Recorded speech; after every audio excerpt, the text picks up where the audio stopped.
болып тумағанда нетерем, бұл жалғаннан бақыт таппай өтерем. Желдей жүрік жылқы мінбей жалғанда, аламанда ат оздырмай кетерем. Қазақ болып тумағанда нетерем, өкініштен өртенерем өтемен. Қасиетті домбыраны қолға алмай, қоңыр үнді әуелетпен кетерем. Мен қазақпын, бойымдағы қан қазақ, мен қазақпын, мен шырқайтын ән қазақ. Бір қазақтың бақыты мен бағына, бар жанымен қуанса екен бар қазақ. Мен қазақпын, түрім қазақ, тіл қазақ, мен қазақпын, мен айтатын жыр қазақ. Сүйеу болсын, тіреу болсын мың қазақ, сүрінгенде бүлінгенде бір қазақ. Қазақ болып тумағанда нетерем, қалай басқа байрақтарды көтерем. Жеті бірдей қазынамнан айрылып, жеті атамды жаттай алмай кетерем. Қазақ болып тумағанда нетерем, қонақ жайлық жайын білмей кетерем. Қымыз шұбат қазы қарта құртмайсыз, қадыр қашып қарным ашы көтерем. Бойымдағы қан қазақ, мен қазақпын, мен шырқайтын ән қазақ. Бір қазақтың бақыты мен бағына, бар жанымен қуанса екен бар қазақ. Мен қазақпын, түрім қазақ, тіл қазақ, мен қазақпын, мен айтатын жыр қазақ. Сүйеу болсын, тіреу болсын мың қазақ, сүрінгенде бүлінгенде бір қазақ, бір қазақ. Сүйеу болсын, тіреу болсын мың қазақ, сүрінгенде бүлінгенде бір қазақ.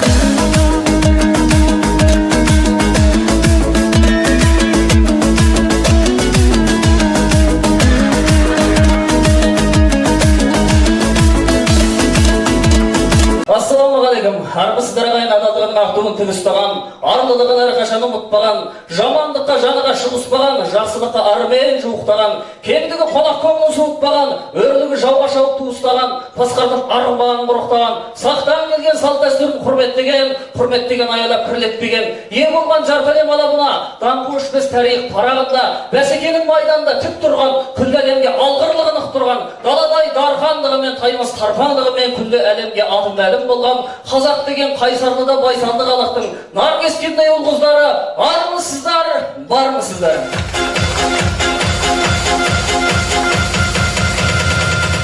Дәл бүгінгі сәрсенбідей сәтті күнде Атырау қаласын дүрілдетіп өтіп жатқан Атырау мұнай және газ университетінің 2015 жылы қабылданып, 2019 жылдың 10 шілдесі дипломдарын алып, оқуларын тамамдап жатқан түлектердің берекелік бас қосуына қош аман келдіңіздер. Айтылатын әрбір сөзі жүйелі, ағаларым ел жұртының тірегі, арқау болған астардылар алдыға, сол ағалар батасымен келі де отырып, бүгінгі дастарханымызға жайылған асқа, басқа батаны осындағы төрде отырған Айқын ағамыздан алуды жөн көрдік. Кәдеге доғау шапалақтарыңызбен қарсы алыңыздар.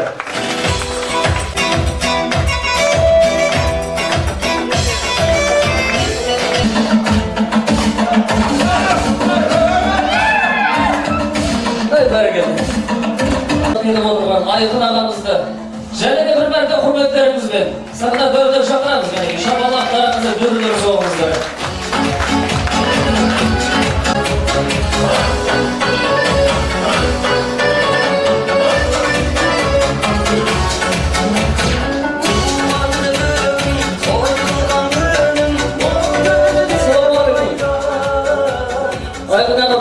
Жерлестеріңіз, ауылдастарыңыздың мектеп бітіру бас қосуына келіп отырсыз.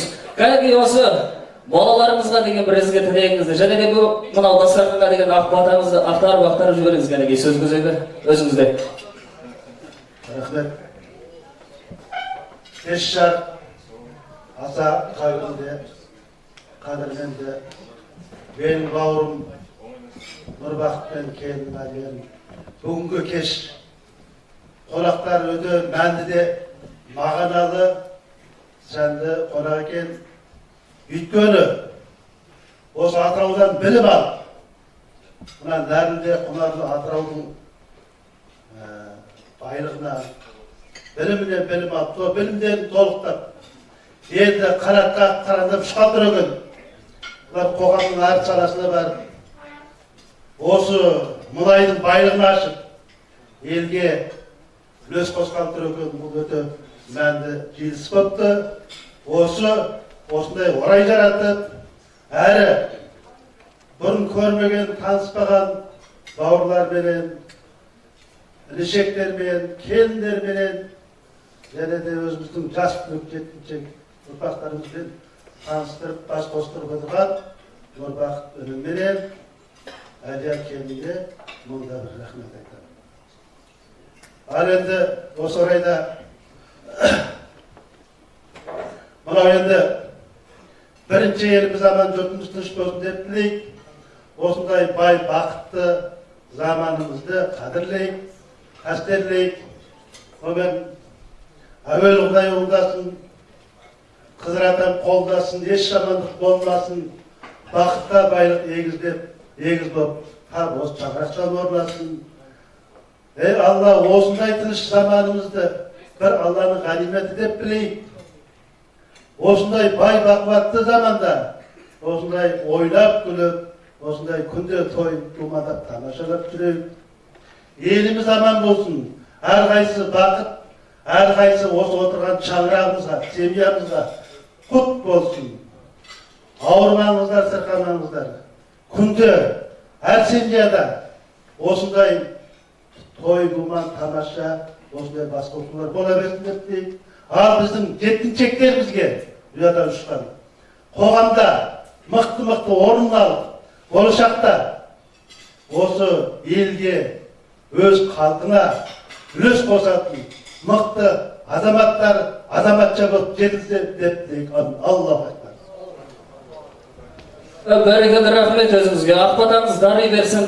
Өзіңіздей дуалауыз қарттарымыз, батагөй қарттарымыз, әрқашан қазақтың тойының төрінде отырсын. Аман болыңызға. Кәлеге шапалақтарыңыз бір мәрте сау берсін. Тұлпарды да тұяқтан қалдыра көрме.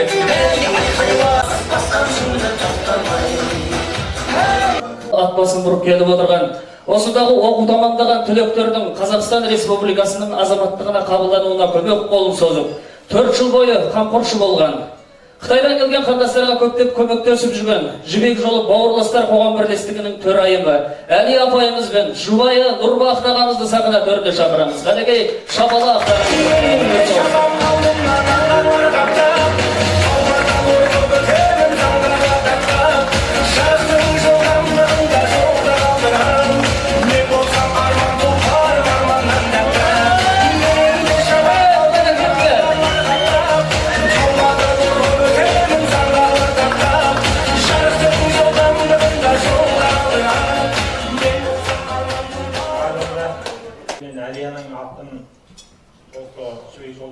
қоғамның негізінен Әлияның басшылығында болғандықтан Әлия алдымен сөйлейсін, сосын барып мен сөйлеймін. Иә? Мен кішкене ұзақ сөйлейтін сияқтымын, сондықтан артына сақтап отырғаным ғой.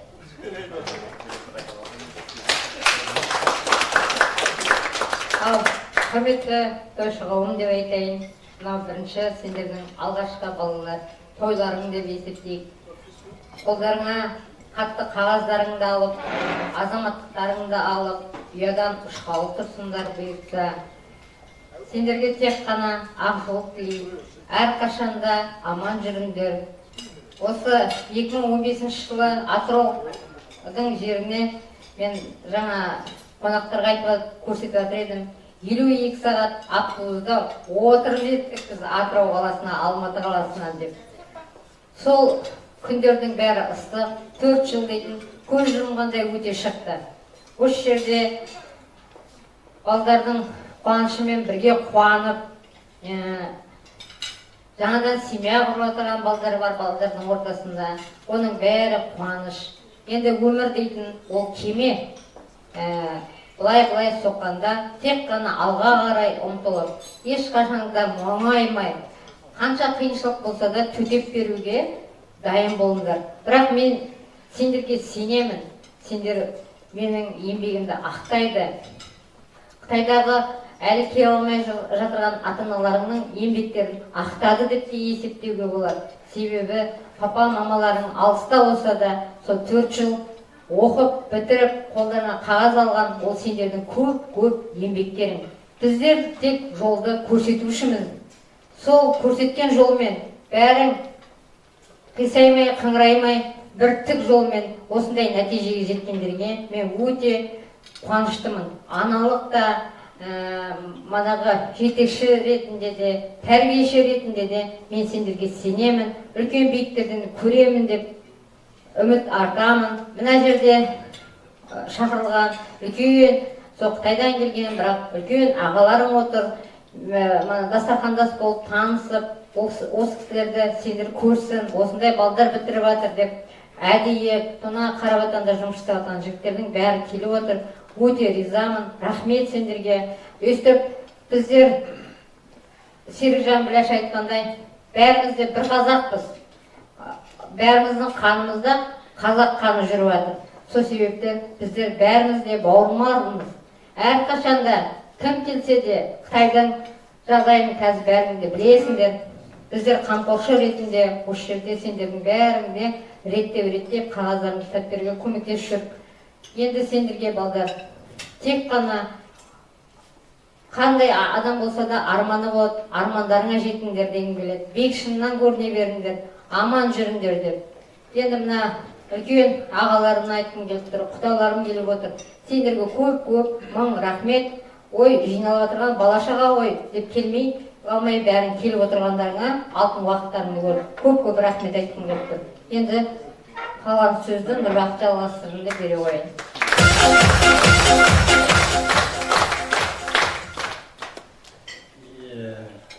Бисмиллахир-рахманир-рахим. Осы биылғы жыл көптеген жаңалықтарға толы жыл болып отыр.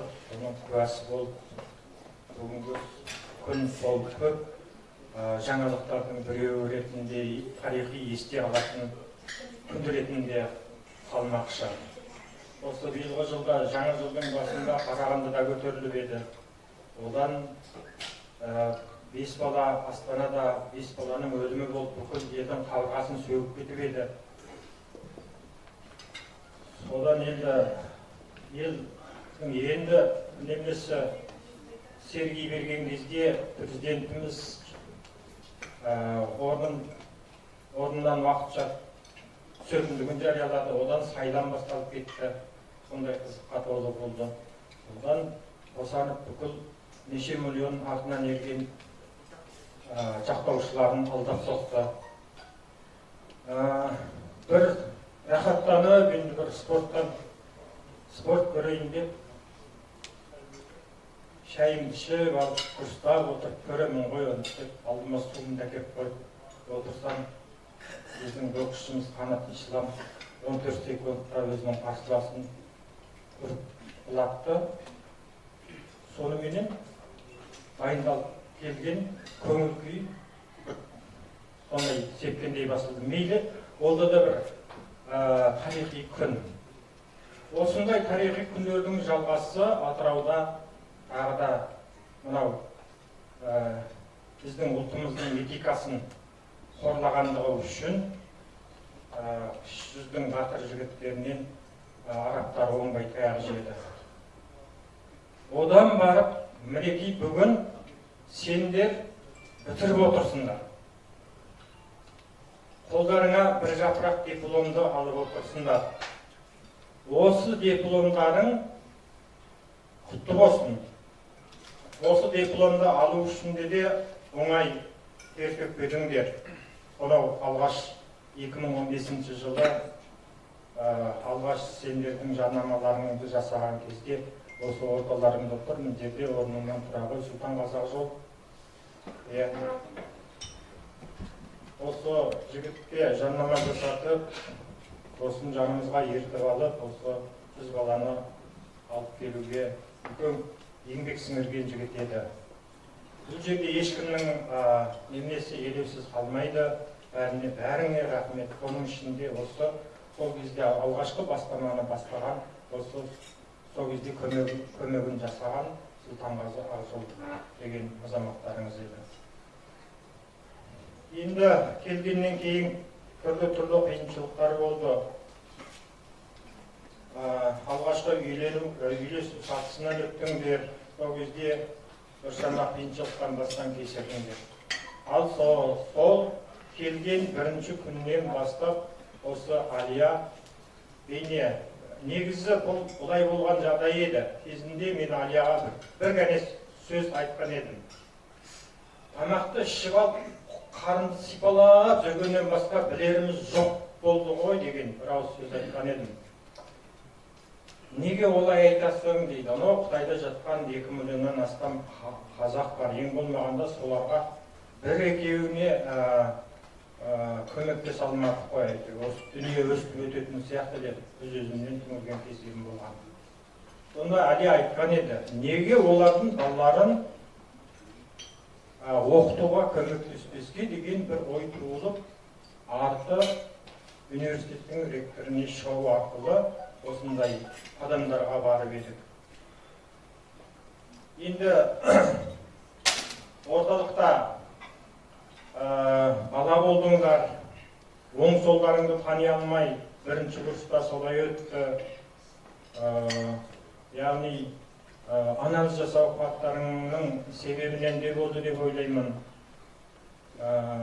Кейбір кезде қате түсінікке ие болдыңдар. Мынау соның әсерінен Атырау Мұнай-газ университетінің ректорымен де үлкен шайқас болды. 3 жыл бойында шайқаста. Олайша айтқан кезде соныменен салып Астанаға дейін 2 рет барды. Сонымен сендерді қорғаудың бірден-бір ғана жолы сол кезде осы местный кісілер көмек берді. Бірде-бір оралман бізге көмек қолын созған жоқ. Тек местный кісілер көмек берді. Ол кісілер айтты, сіздер бірден-бір балаларды қорғап шығатын жол бар, ол тек қоғам бірлестігін мемлекеттік тіркеуден өткізіп, соның қармағында тек құқық мүдделерін қорғай аласыңдар деді.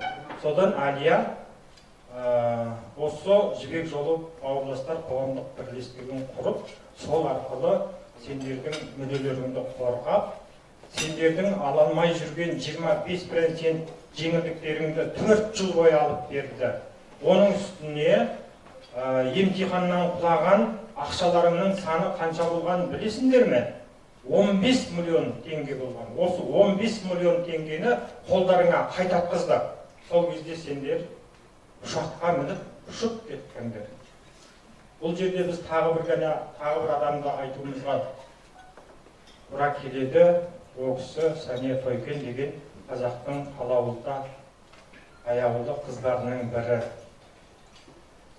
Осы кісіні бұрын біз танымайтынбыз. Осы сендердің байланыстарың, сендердің арқылы, сендердің мүдделеріңді қорғау жолында сол кісіменен дос болды.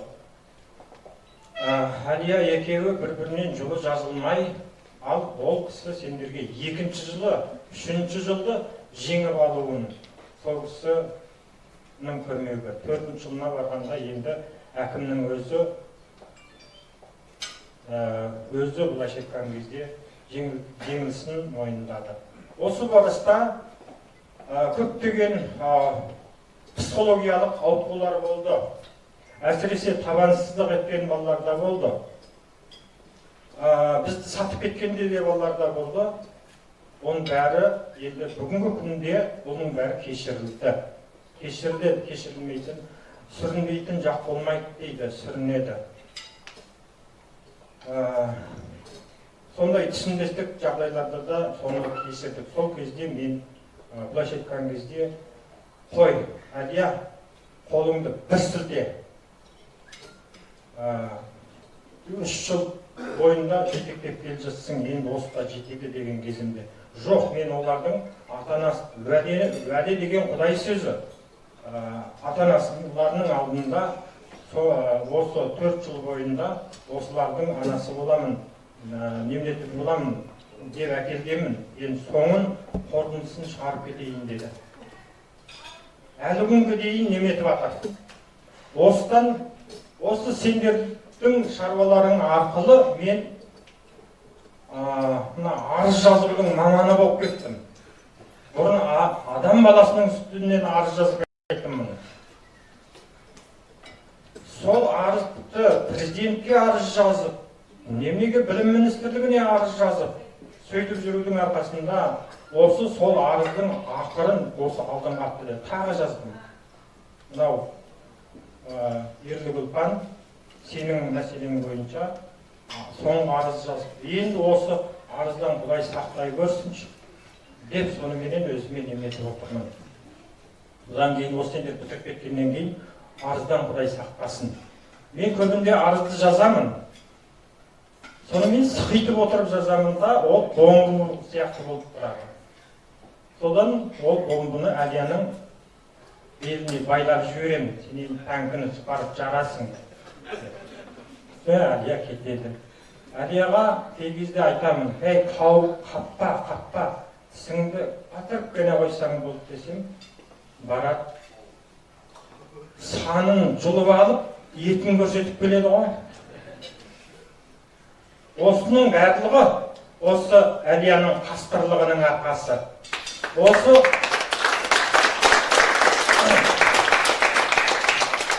Осы қасқырлықты үйренген балаларымызда да болды. Ішінен соның Әлия аузына түкірді ме екен деп ойлаймын.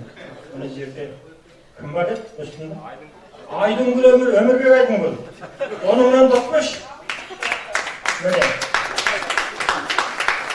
Алғаш келген кезде қорқыншақ, осындай қолы дірілдеп, адамның алдында дұрыс сөйлей алмайтын бала еді. Қазір адамның өзіне тіке шауып, ауыздағын тартып жейтін балаға айналды. Және де осы балаларды басқарып, бас көз демей айтатын тура мінез пайда болды. Жалпы барлықтарыңызда адамның негізі мінезден дейді ғой. Негізі мінез қалыптасады осы сатыда. Осы 4 жылдық сатыда мінездерін қалыптасты. Турашыл адам тура болып қалыптасты. Екі бетпей адам тура болды. Және жасық адам кеудесін көтеріп жүрді. Мына жерде Доғдырбай Іңкәр деген бала бар, тұр орныңнан. Көріп қойыңыздар, әкесінің аты Доғдырбай, өзінің аты Іңкәр. Отыра ғой. Осы бала алғаш келген кезде мен Атырауда тұра алмайтын сияқты едім. Ағай, мен осы бір күні кетіп қалармын деп бірнеше рет оқталған кетуге. Ендіші 4 жыл өткеннен кейін бұл балада қандай өзгеріс болып дейсіздер ғой. Әке-шешесі ана жақта үкімет қызметінде, Қытайлар жібермей жатыр. Сонда енді бұл айтады, жұмыстарыңды тастап, келіңдер, мен өзім бағам дейді. Бұрын Атырауда тұрмайын дейтін бала, енді Атырауда тұрамын. Осында жұмыс істеп жатыр. Жұмыс істеймін. Енді әке-шешемді ана жақтан ақша таппай қойса да, мен өз қолыма алып бағамын деген. Осындай идеяға келіпті. Сонысына қатты разы болдым.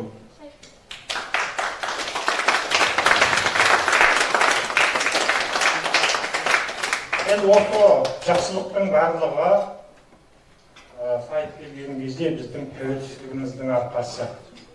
Қазақ әрқашанда бақытты халық, және аздап шыдамасты халық, намысына шоқ түссе шыдамай кетеді.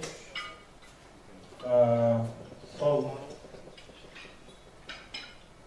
қазақтың кең пейілділігінен осы жерге қазір жалпы 100 бала келгесіндер 55 бала сіңіп отырсындар қазір. Негізінен жерлік кісілермен психологияларың анша көп алшақтық жоқ. Біртіндеп бұл жерлік менталитетке үйренгендіктің белгісі. Енді сендерге бұдан кейінгі тілейтінім 50 бала әрбіреуі ата-анасын әкеліп деген кезде әлі 150 адамды алып келеді екен. Бұл Қытайдағы қол жетпей жүрген адамдарға, туыстарыңа тыныс бола біліңдер дегім келеді. Сондай-ақ істеп жатқан жұмыстарыңды тыңғылықты істеуді әдетке айналдыруды, сөз сөйлегенде өте абай болуды. Өтірік шешеннің бір сөзі бар. Қай жерде сөйлейтініңді біл. Қалай сөйлейтініңді біл. Қайтып сөйлейтініңді біл. Не деп сөйлейтініңді біл. Және кімге сөйлейтініңді біл дейді. Ол 5 парыз бөлтірік. Бұны мен тапқан жоқпын. Осыдан 200 жыл бұрын өмір сүрген бөлтірік шешен айтып кеткен. Алғаш ауыздағы сөздің егер дұрыстап айтпаса құны кетеді. Өсек сөз. Мынау неменеде? Қазір YouTube деген бір немене пайда болды ғой. Қарасаң өте ішінде білім алар немесі жоқ, сондай бір оралмандар екі жікке бөлініп алып, біреусі қытайшыл деп, біреусі немес деп, екі жікке бөлініп алып тұрып бір-бірін жамандап жатыр. Мейлі, оның ішінде қазір екіге айырылыпта қалған сияқты. Бұның себебі Серікжан Біләшұлының тұтқындалуына байланысты және кімнің Сайрагүл Сауытбайқызының шетелге кетуіне байланысты осыған себепкер болған. Қытайдағы қазақтардың тұтқындалуына қол ұшын бере алмаған адамдар осы өйткені бір жазалаға бір түрлі психология пайда болған. Сендер ешқашанда ондайға ілеспеңдер. Тек өз ар-намыстарыңа ғана жауап берсеңдер ғана болды. Мемлекет өз дегенін істейді, қалай немесе де мемлекеттің өз немесі. Сондықтан бағыттарың тек өз ісіңе жауап беретін, өз сөздеріңе жауап беретін азаматша және азамат болып қалыптасуларыңды тілеймін. Дипломдарың құтты болсын. Уақыттарыңды алып қойсам, кешіріңіздер. Бәрекелді, қазағының болашағынан алаңдайтын, қазақ үшін үлкен еңбек сіңіріп жүрген Нұрбақыт ағамызбен Әли апайымыздай отаншыл, ұлтшыл мемлекет қайраткерлері аман болсын, әрі жасай берсін. Бұл шапалақтарыңызды соғып қойыңыздар.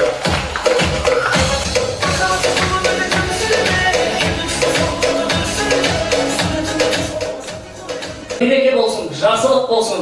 Қазақтар жасасын, Қазақстан жасасын, қазақтың тілі жасасын. Шапалақтарыңызды бірден соғып қойыңыздар.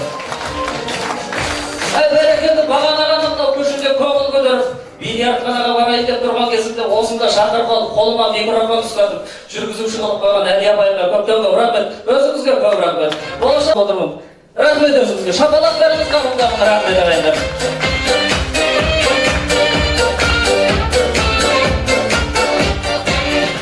Арай жолдасы сахна төріне Нұрбақыт ағамыз бен Әли апайымыздың құдағилары, Қанат ағамыз бен Шынар апайымыздан лебіз тыңдауды жөн көріп отырмыз. Кәдімгі туған шапалақтарыңызды соғып қошамет білдіріп отырмыздар.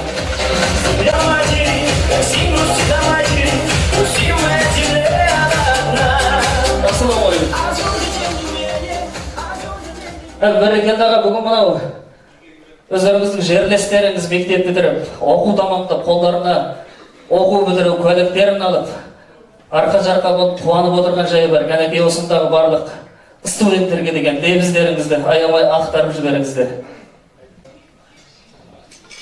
Бауырларым, қандастарым, бүгінгі алып жатқан күндеріңіз құтты болсын. 4 жыл аянбай еңбек етіп оқу білесіздер ғой, қандай екен. Инемен қосқандай деп қазақ бекер айтпаған. Соның еңбегін жемісін көріп жатсыздар, қолдарыңызда диплом алып, өмірдің үлкен бір жолына түсіп жатсыздар. Бәріңізге де ақ жол тілейміз. Үлкен азаматша, азамат болып, жаңағы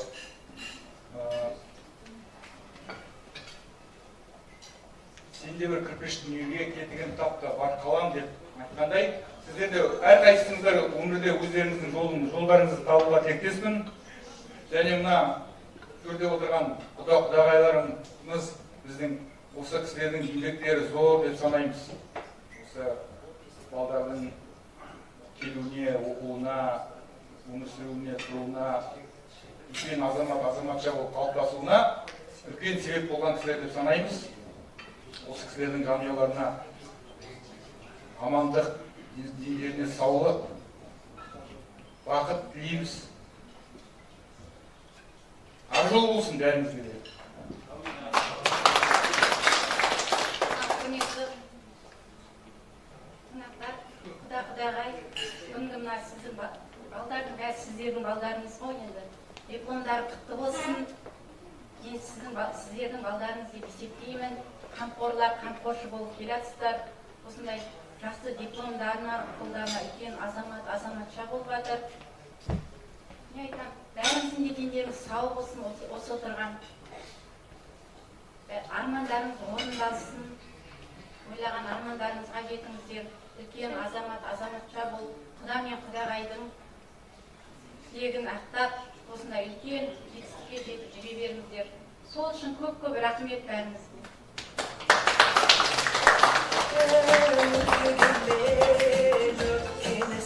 Бәрекелді айтқандай, өздеріңіз, ақ тілектеріңіз осы студенттерге дари берсін. Өздеріңізге көптен көп рахмет. Өздеріңіздей қоғамның жүгін арқалаған, қазақтың жүгін арқалаған ағаларымыз, апайларымыз аман болсын. Шапалақтарыңыз сауап болсын.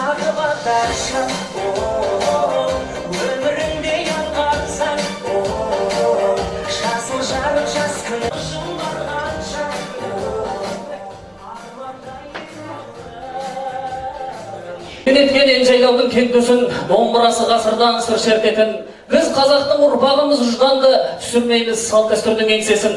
Шақырамын әнші Берік ағамды, сахнаны әнмен жырмен өртесінде отырып, мынау Атыраудың алтауызы болып жүрген әнші Берік ағамды сахна төріне шақырамын. Нұрикамал әнімен ортан толтырып билей отырамыздар қанекей.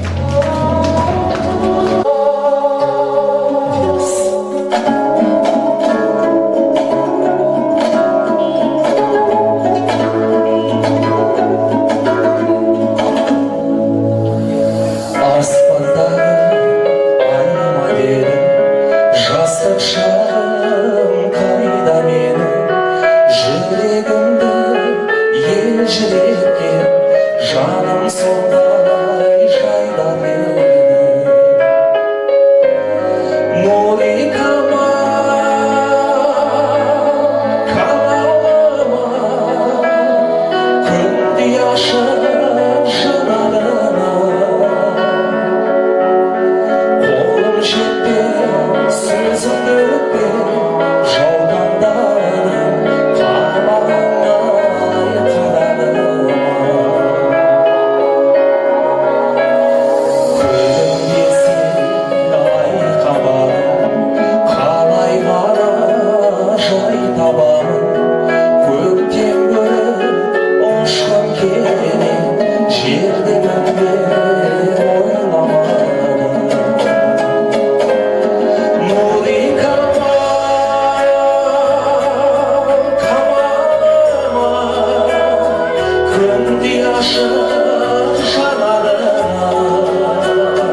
жаңа тамыз жүсек талғаш қайырды ұшқыр қиял кеп тауалыз бұйырмашы айықы сабыр болар толғандырған айдын шалқар көлдегі сәулемені ойландырған сенің жарқын келбеті сәулемені толғандырған сенің жарқын келбеті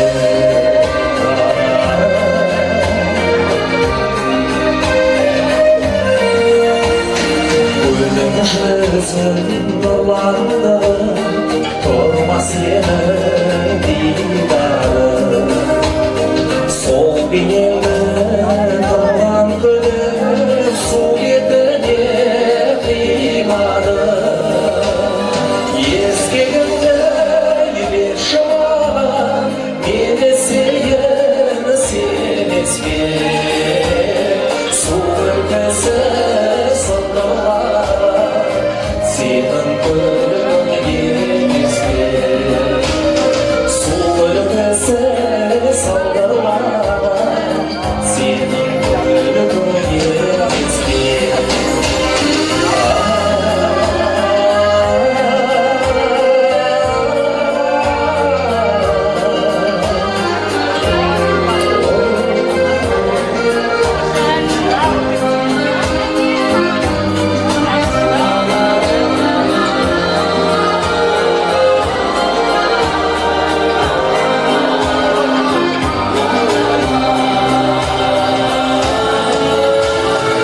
ашылғандай айдын көлде үлкен өмір есігі су бетінде қайық бейнең махаббат бесігі жылжымайық осы көлде жыртылған шал жаныма махаббаттың бесігінде тербелген махаббаттың бесігінде тербелген махаббаттың бесігінде тербелген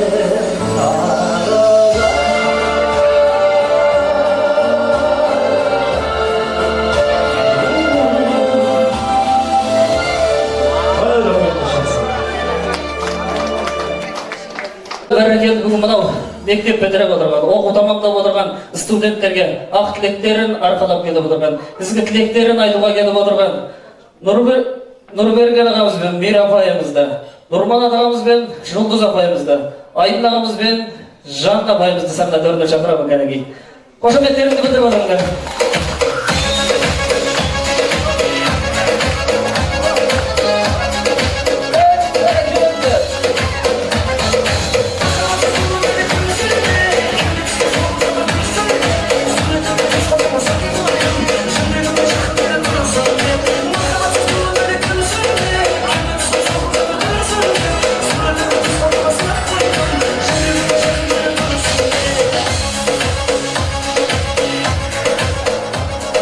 бәрекелді бүгінгі басқосуымызға келген қадамдарыңызға нұр жаусын кәнекей мынау оқу тамамдап отырған қолдарына оқу бітіру дипломдарын ұстап отырған студенттерге деген ақ тілектеріңізді ақтарып жіберіңіздер. Көпшілік ағалар, жеңгелер, бауырлар, қарындастар құтты болсын бүгінгі мына оқу бітіру дипломдарыңыз ұзағынан болсын. Құдай қаласа мына қоғамға аяқ баспасыздар, жақсы жұмыс орнынан көріне беріңіздер, жұмыстарыңыз табысты болсын, ырыстарыңыз мол болсын. Осы дипломдарыңыз барлық жерге жарайды. Жас жігіттер, жас қыздар өздеріңізде талпынып жұмыс істейтін болсаңыздар, бұл елде, қазақ елінде жұмыс көп. Жалқаулықтан, өтірік айтудан, арақ ішуден аулақ болыңдар. Еріндеріңдер әрқашанда. Құдай қаласа Бұдан да жақсы болады еліміз, Алла қаласа. Сол жақсы күндерге талпына берейік барымыз. Мынандай орта бар, Құдай қаласа.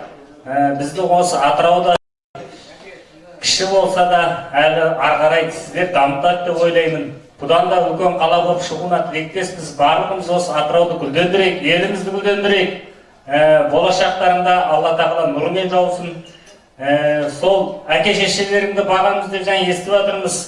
Оған тілектерді біз қос қолдап қолдаймыз. Әке шешелер, туыс туғандар барлығын әкеңіздер осы елде барлығымыз гүлдеп өсе берейік. Мына Нұржан аға, Али апай, сіздерге көп-көп рахмет. Алла нұр жаусын, екіне бақытын берсін. Осындай студент тәрбиелеп жатсыздар, осы елге үлес қосып жатсыздар. Сізге көп-көп өмір сілесін. Алла тағала бала-шағаңыз қызығын көріңіз. Осындай сіздің балаларыңыз бұл бәрі. Сіздің балаларыңыздың еңбектер ешқашан жерде қалмайды деп тілеймін. Осы қазақ еліне қосқан үлестеріңіз көп. Барлықтарыңызға осы бітірген курсанттарыңызға құтты болсын айтып, тағы да мына іште мен танитын жігіттер бар, ана Жансерік білет кезінде Снепбекке жұмыс істеп келген. Сол бойынша 3-4 жігіт бар. Бұлар өте менің өз көзқарас бойынша өте пысық, өте осы ортаға лайықты өмір сүре алады деген ойдамын. Сондықтан барлықтарыңызға жақсы табыс тілеймін.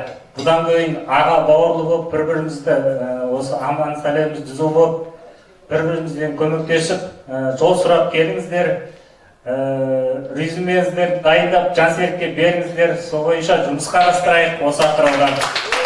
Сіздерге қолымыздан келген көмектің аянбаймыз. Рахмет сіздерге. Құтты болсын. Ассалаумағалейкум. Бүгін енді бірінші мына Нұрбақыт ағамызбен осы Али апамызды, осындай бізді осындай студент бауырларыңыз, қарындастарыңыз осындай бір қоғамның енді өмірді енді бастап жатсында, осындай жолға енді аттанғалы жатыр деп осындай тілеуіне қатысып беріңіздер деп тілек білдірген сіздерге рахмет. Достар сырқандарыңызды шақырғанға Алла разы болсын. Алла нұр жаусын сіздерге. Енді бұл енді мынау енді бақытты шәкіртсіңдер жалпы. Ұстазды шәкірт тұл дейді ғой. Ұстаздарыңыз бар. Аллаға шүкір осындай өреге жеткізіп жатыр. Мынандай ресторанда дүркіретіп, ағаларыңды шақырып, біз танымайтын ағаларыңды шақырып, осындай бір ресторанда өткізіп беріп жатыр. Біз оқу бітірген кезде, өзім ол кезде бір клиентімізді алып, осындай біреудің отауына бұрын той жасағанда Салауат бауырымыз бар ғой. Соғыстағы отауына барып, бүгін бір түн отырайықшы деп, шемішкеміз алып барып, сол жерге жалын жатпай отыратынбыз. Ол мынандай ресторан емес болатын. Сондай балалық шақты өткізгенбіз, ар жағын айтып қойып, бәрімізді осы Атырауға келесіңдер, осы ағаларында, осы бір чемоданмен келгенбіз жалпы Атырауға. Аллаға шүкір, бәріміз үйді семьялы болып, көбіміз баспана алып деген секілді сондай жетістіктерге жетіп жатыр. Бірінші Алланың бергені, екінші сол осы Атырау халқының осы рахмет айтамыз. Одан кейін жалпы осы бізді осындай береке бірлігіміздің арқасы деп ойлаймыз. Барлықтарыңыз енді осы диплом емес, диплом бір қағаз деп жатыр ғой. Бір қара қағаз емес ол. Сіздерге қоғамның осы Қазақстанның берген үлкен бір жүгі. Енді өмірді бастадыңыздар. Сол жүкті көтеріп ары қарай жалғастырып кету сіздердің қолдарыңызда. Жаман сіздер енді келешекте осы қазақ халқының әрбір Абай атамыз айтады ғой, ана бір дүниеге кетігін тапта барқалан деп. Ана өлеңі бар ғой, соғысаған секілді осындай бір кепіш дүниеге келіпсіңдер, сол кепіш қаламдарыңды Алла тағала нәсіп етсін. Осындай қазақтың көк туын желбірететін, осы қазағымызға еңбегін сіңіретін, осындай айтады ғой, баласы аққа мінсе үйде отырып ақтанасы тақымын қысады дейді. Соғысып сіздер биіктен көрсеңіздер, бізде тақымымызды қысып отырамыз осы аға біздің бауыр қарындастарымыз деп. Сондықтан да сондай жетістікке жетулеріңді Алла Тағала нәсіп етсін. Барлықтарыңыз тойдан айырмасын, қуаныштан айырмасын. Осы дипломды қорға бар қарай осы ауыр жүкті алып кете алады деп Алия апамыз айтып отыр ғой. Сенеміз, бізде де сенеміз сіздерге. Ағаларың болып, неме көмек болса, қолымыздан келгенше көмегімізді аямаймыз. Сондықтан да бастарыңыз аман, дендеріңіз сау, еліміз аман, жұртымыз тыныш болып, осындай қол жетістікке бәрімізді жете беруді Алла Тағала нәсіп етсін. Тойда кезге берейік ағайын.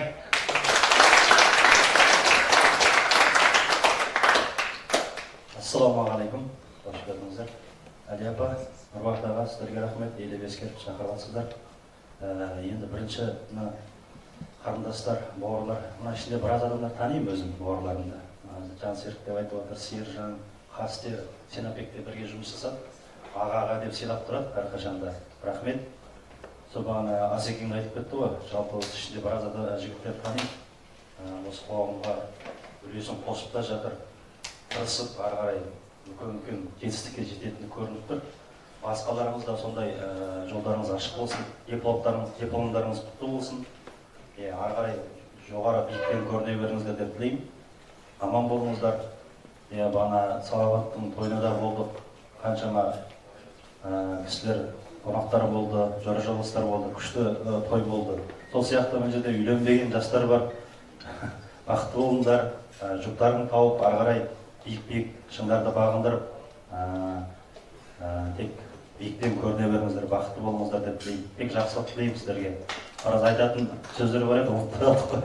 Жақсы, тек қана жақсылықтарыңызға аман болыңыздар.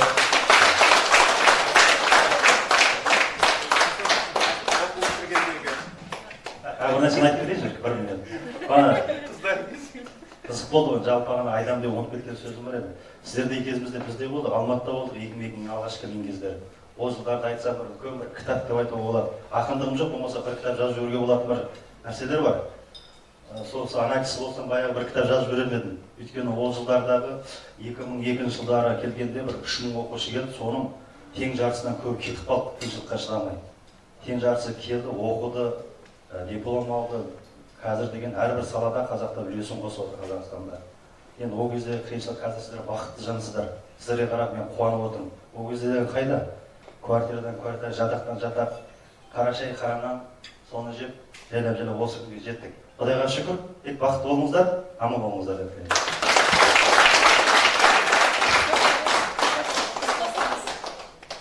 Қосыласыздар ма? Жас шапалақтарыңызды жауып қойыңыздар. Дарый берсін. Аман сау болыңыздар. Болашақ семьяларыңыздан бақыт кетпесін, шаңырақтарыңыздан шаттық кетпесін.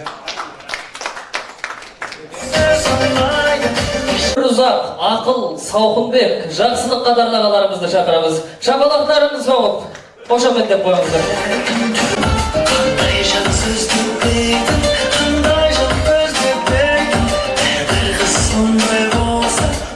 Балапандарын түлетіп, тұғырынан ұшырып отырған Нұрбақыт аға, Әлия апа, тойларыңыз құтты болсын. Балаларыңыздың дипломымен құттықтаймын. Ал енді қыздар жігіттер, мынау Атырау дейтін ежелгі Алтын Орданың астанасы, қасиетті сарайшықтың түбінде, ежелгі қасиетті мекенде осынау ақ дастарханда бас қосып отырмыз. Қасиетті мекенге қазақтың қасиетті ұл қыздары жиналып, Қытайдан келіп осында 5000 километр жерде бас қосып отырмыз. Бұның өзі бір үлкен ғанибет. Алдымен айтамын, дипломдарың құтты болсын. Енді диплом деген бір жапырақ қағаз деп айтып жатыр. Шынымен диплом ертең сендердің кім болатындарыңды белгілемейді, тек көмектеседі. Ертең кім болатыныңды белгілейтін өзіңнің тірнектеп жинаған білімің, өмірден алған тәжірибең, сосын қабілетің. Ендеше әрмен қарай диплом алдым деп дар дейіп дандайсымаңдар, ары қарай тырыса беріңдер, жалғаста үйрене беріңдер. Ал сосын тағы бір сөз бар. Жаңағы тұғырдан түлеп қыранда ұшады. Сосын ұядан қанат құйрығы жетілгенде қарқылдап қарғада ұшады. Ал сосын басқаның ұясына балапан кезінде тастап кеткен көкөкте ұшады, қанат құйрығы жетілгенде. Ертең күні қыран болатының, көкөк болатының, қарға болатының өздеріне байланысты ары қарай тырысыңдар, құлшыныңдар деп айтатын сол. Көкөктен қарғадан Құдай сақтасын. Барлықтарың қанат құйрықтарың жетілген, көкке самғайтын храм болыңдар. Ал енді қыздар, жігіттер, бізде кезінде студент болдық. Әрине Қазақстанда оқығам жоқ, Қытайда оқыдым. Бірақ енді студенттік өмір деген бірдей болады, жалпы қай елде болса да. Бірінші курсқа келе қалғанда ешкім елемейтін бір қыздар болады. Үшінші курсқа келгенде ешкімнің қолы жетпейтін гүл болады ол. Ал бірінші курста қойшының таяғын ұстап келген жаман қазақтың қара ұлдары болады кәдімгі. Бір түймесі өргі, бір түймесі төмен, 4 қатал шапан киіп жүретінбіз. Үшінші курсқа кіргенде ешкімнің қолы жетпейтін, қыздардың қолы жетпейтін сондай бір керім бекзада болады. Сол сияқты жаңағы 4 жылдық студенттік өмірлерін ақырласып, мінекей нағыз өмірге енді қадам басқалы тұрсыңдар. Бұдан бұрынғы өмірлерің нағыз өмір емес, бұдан бұрынғы өмірлерің тек нағыз өмірге, өмір сүруге дайындық. Енді міне бүгіннен бастап Әли аға, Нұрбақтаға тұсауларыңды кесіп, нағыз өмірге сендерді аттандырып отыр. Ендеше мынау кісілік өмірлеріндегі тұңғыш баспалдақтарың, нағыз өмірлерің құтты болсын, қыздар, жігіттер. Ал сосын Әли апа, Нұрбақтаға әпекеме жездем сайтып, бүгінгі жақсылық үйістіріп отырған кісілерді де тоқтала кетейін. Алдымен бақырбасты еркек айтамыз. Нұрбақыт ағамыз өздеріңіз білесіздер. Жалпы Әли апаға сай, Әли апа қоғамдық бірлестіктің төрайымы болса, Нұрбақыт аға шамасы келгенше анау кезінде Қытайдың қасіретінен Гималай асқан қазақтардың тарихын өлеңмен өрнектеп кітап жазып жүрген ақын ағамыз. Ендеше Нұрбақыт ағамызға педагог, ағартушы, ақын, жазушы ағамызға бір мәрте ду қол шапалақ.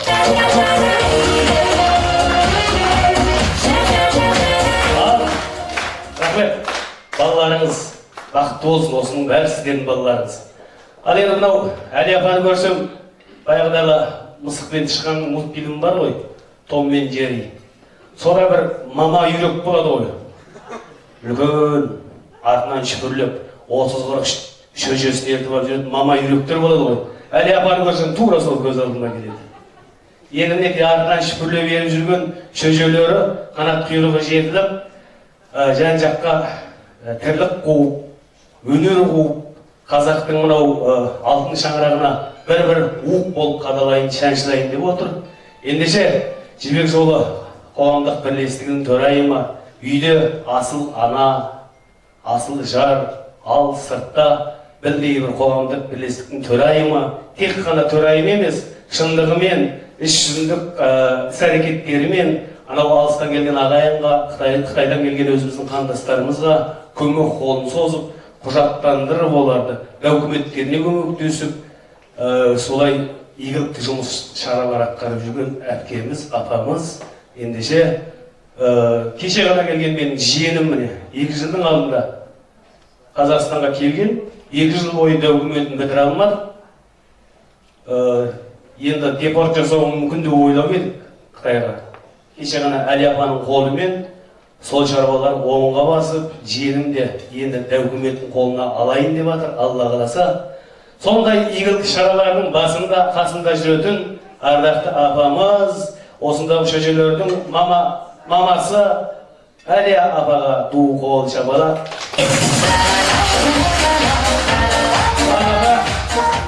Еңбектің көмбегі бар дейді.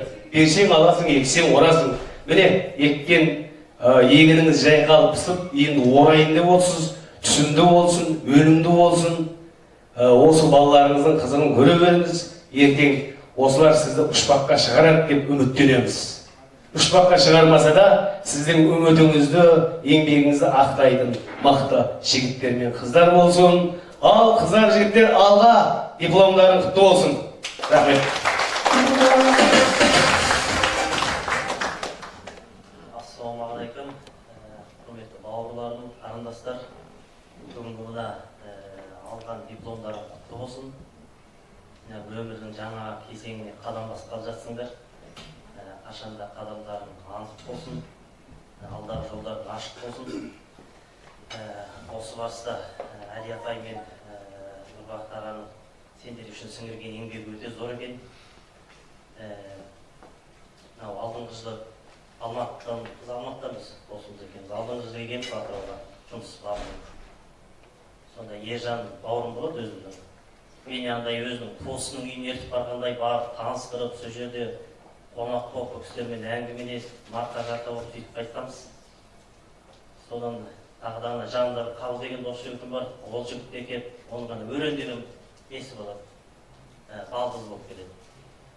Сол келіншегімен кеп деген оны да үйіне шақырып, қонақтып, танысып, арнайы сөйтіп білісіп, сөйтіп жатыр екен. Сосын кейін осы жолы мен Алматыға кеткен Ержан бауырым кішкене ауырып қалып,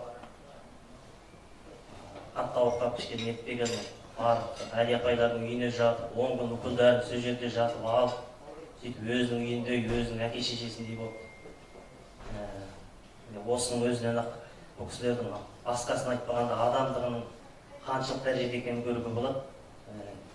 Сендер былайша айтқанда бақытты екенсіңдер, осындай бір алтын жандардың қолына сендер қорғалмай қанатының астына алып мәпелеп. Сондықтан алдағы міндеттерің ауыр екен. Адам екі адам осы ата-анасының алдында қарыз болады екен, және ұстаздарының алдында қарыз болады екен. Сендер осы кісілердің бетін жерге қаратпай, жақсы, сәлиқалы, ізгі ниетті осы сіздер сияқты ізгі істер істейтін жандар болыңдар. Осы жерге алдай батып судайсың, Қазақстанның болашағы болыңдар.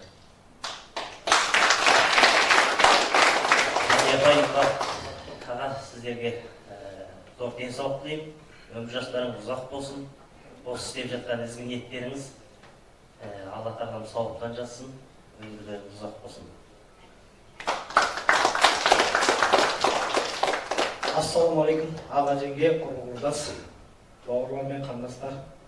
Бүгін сәрсенбінің сәтті күнінде осындай қуанышты тойда кездесіп отырмыз. Аллаға мыңға шүкір. Бауырлар, қандастар, сіздер көріп, алғашқы біз келген кезде еске түседі. Сіздер шынын айтқанда жақсы бақытты жансыңдар. Біз келген кезде 3000 оқушы қаласатын тек қана 1000 ғана грант. Ол грант болғанда Патқұсын гранты. Сол кезде түн сағат 1 кезде сол экзамға қатысу құқықты қағаз сол үшін сол кезде жүрген кездер болды.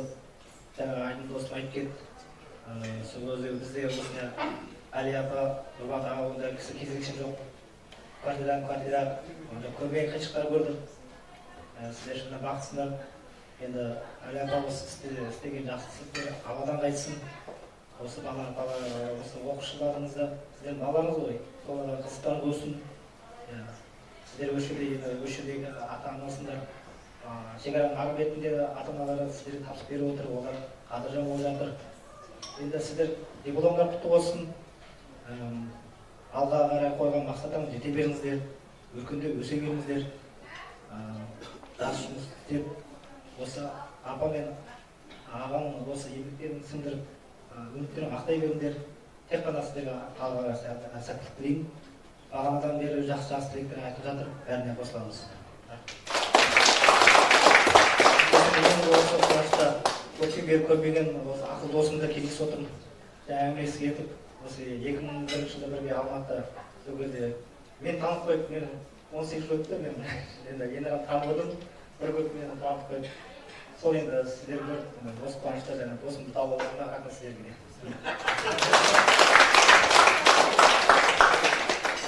Ассалаумағалейкум. Бүгінгі қанаттар жиып ұшқалы отырған түлектер және ұлағатты ұстаз Әли апа, аға, сіздердің еңбектеріңіз мол екен. Шынымен адамгершіліктеріңіз бір төбе, осы қажырлықтарыңыз бір төбе, осыншама баланы ағаның бір ауыз сөзіне бола бәрін жинап әкеп, былайша айтқанда бір мықты адамның сөзі бар. Егер бизнес жоспарын 1 жылдық болатын болса, онда егін ек дейді. Бизнес жоспарын 10 жылдық болатын болса, онда ағаш отырғыз дейді. Бизнес жоспарын 100 жылдық ғасырлық болатын болса, онда ұрпақтар келеді дейді. көбісі ұрпақ тәрбиелеу ол енді қарап тұрсаңыз ғасырлық жұмыс болып тұр. Осы ұрпақтарымыздың ішінен ертеңгі күні қазақтың еңбегіне маңдайына жан біткен жарық жұлдыздар шығуы мүмкін. Осы ұрпақтарымыздан мықты қазаққа жаны ашитын, сіздерден иманның, қажырлықтың, ұлтқа деген жанашырлықтың негізін алатын ұрпақтар өсуі мүмкін. Былайша айтқанда, біреу көбісі қазір ақша тауып, қара басының қамы үшін қалтасына басып жатыр ғой. Сіздер де басқа жұмыс істесеңіздер де болады негізі. Басқа бір бизнес істесеңіздер де болады.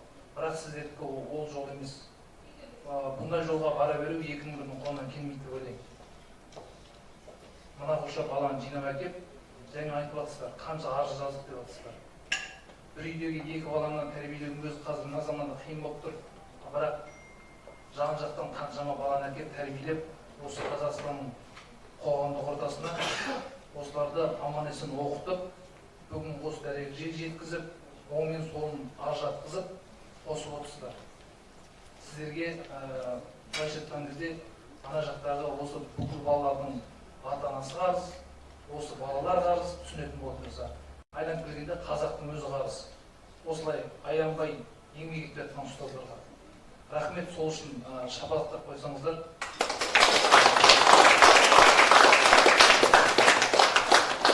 Мен алдыда естігім Ержан інінен, Өрен інінен осылай оқып жатырмыз дегенде, мен ойламаппын, мемлекеттің көмегі арқылы осылай жүздеген баланы оқытып жатыр екен.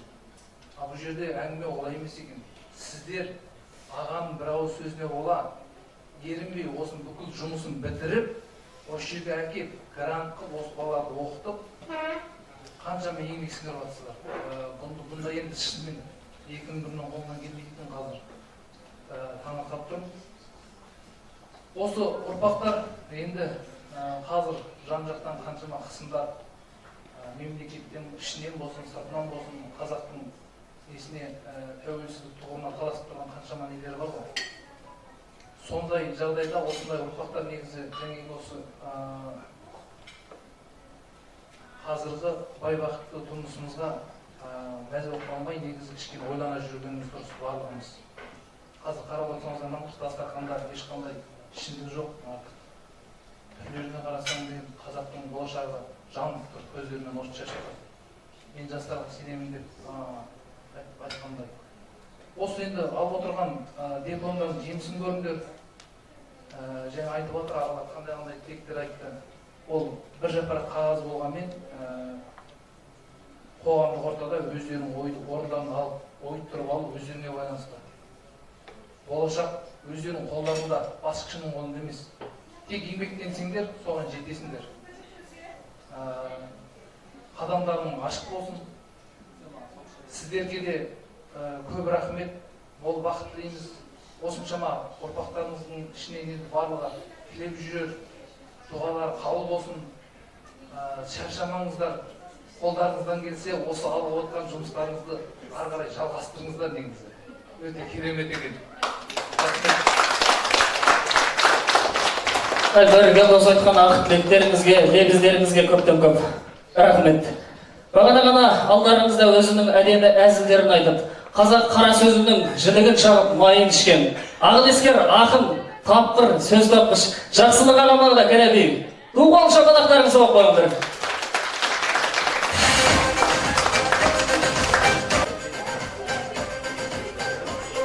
Бір естуге аңсарсың, қазақ әні киеді де дарқантым, жалғаушысы болып жүрген өнердің, есқаттай сері жігіт ән салсын, алты қырдан асырғанда дауысын, қыз жігіттер таңыр қасын, тамсасын деп отыр өздеріңнің әнші, сер достарың, есқат сапына төрде шақырамыз, шапалақтарың соғып қоясыңдар. Ассалаумағалейкум.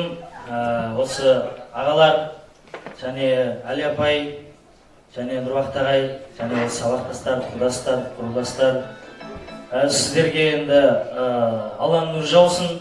Қайда жүрсеңіздер де, қайда тұрсаңыздар да, осындай арттарыңыздан ерген қарындастарыңыз, осындай інілеріңіз бар деп ұмытпасаңыздар болғаны. Сол үшін біраз қобалжып тұрмын. Ал бүгінгі әнімді де осы сіздердің алдарыңызда, бірінші, ең ақырғы деп те ойлаймын. Мүмкін келесі қайта бас қосаламыз ба, қоса алмаймыз ба, ол бір Алланың қолында. Бірақ сіздерге әрқашан зор денсаулық мол бақыт тілеймін. Қайда жүрсеңіздер де аман жүріңіздер деп отырып, өзім жазған өзімнің әнім, тағы сол Үрімші деген әнді орындап берсеңіздер. Қалайсыздар?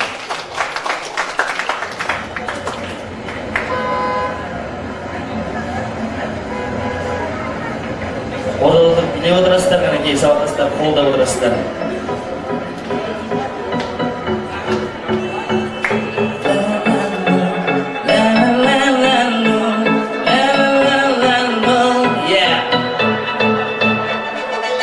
Боқтың баурайында жан-жағын тау қоршаған, барсаңыз кеткім келмес, уа менің әсем қалам.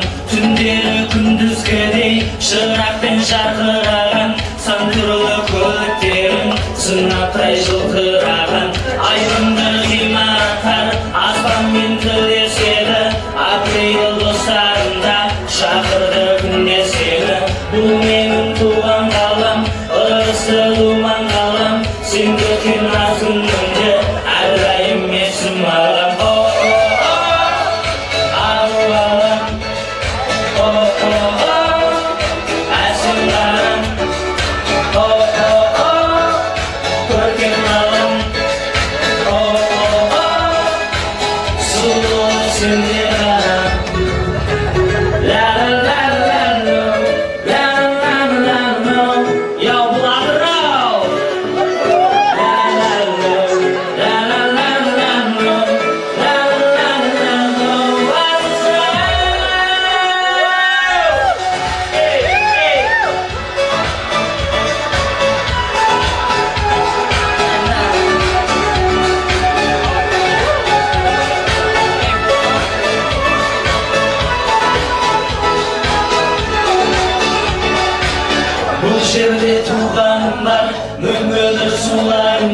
Намысты жігіттермен қылықты қыздарым бар. Достарым, ұстаздарым, басталған құштарлығым, ұстаздың арқасында алысқа ұшқан бүгін. Уа менің туған қалам, не қалды жырланбаған, шалғайда жүрсем дағы, өзіңде жырлар қалам. Алтын ой тобырағым, күлбәсі ғасырғамым, қолдасы құшақтасқан, уа менің әріп алтын.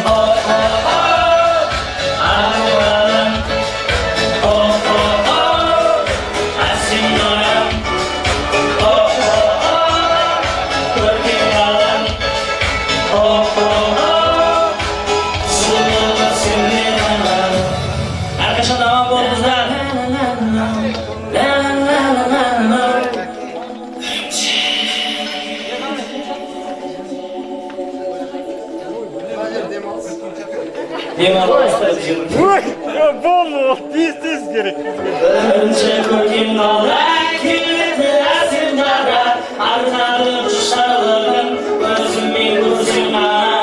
Бұл менің туған қалам, барыста думан қалам, сен төккен аз күнімді әрдайым есім маған.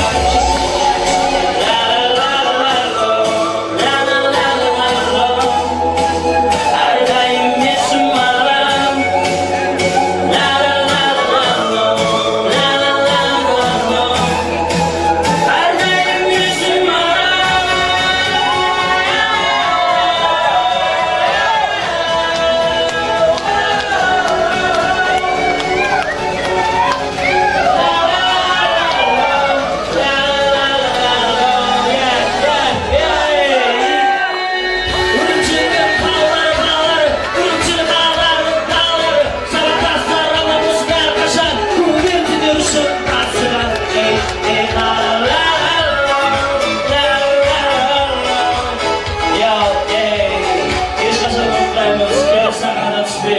Diskoteka,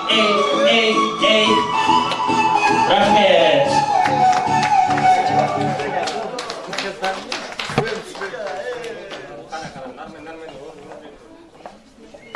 Aslında diskoteka müziği söylüyor. Oh yeah.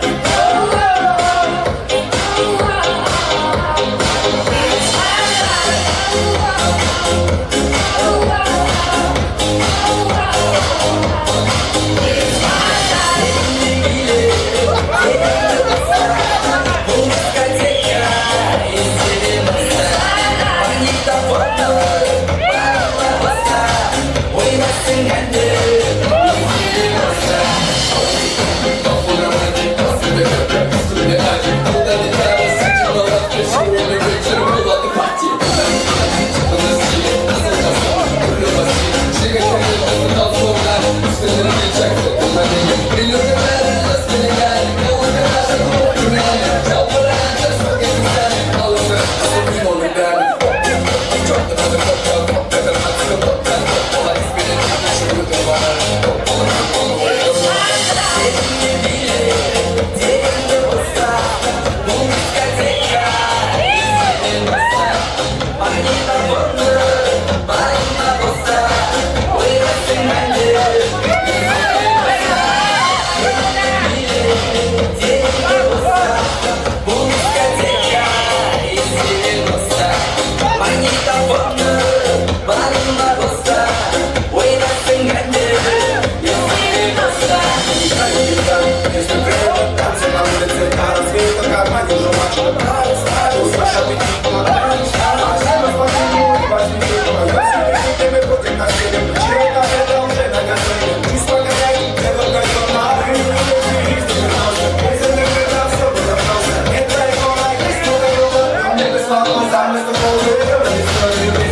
Что за страсть?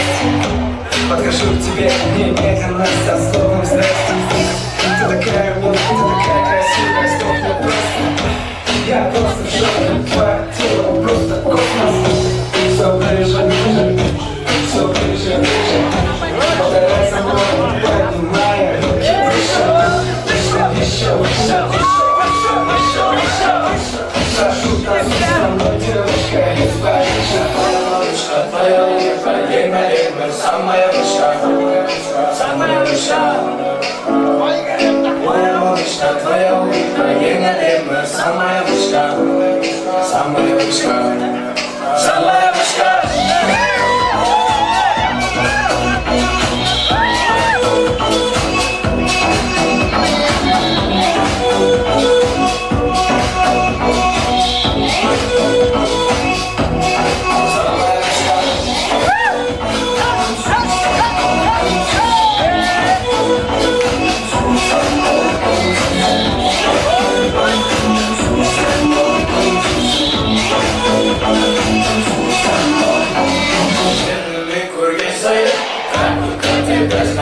Жақында танысам десем орысшалай не знаю. Айда сен ай кімің сен майысқа шырықпен в общем кайфа бір жер. Әдемісің қатал көзім тоймайды, сендей болмайды. Әдемісің қатал көзім тоймайды, болса да зорым сендей болмайды. Самая высшая, самая высшая. Моя малышка, твоя улыбка, неимоверно, самая высшая, самая высшая.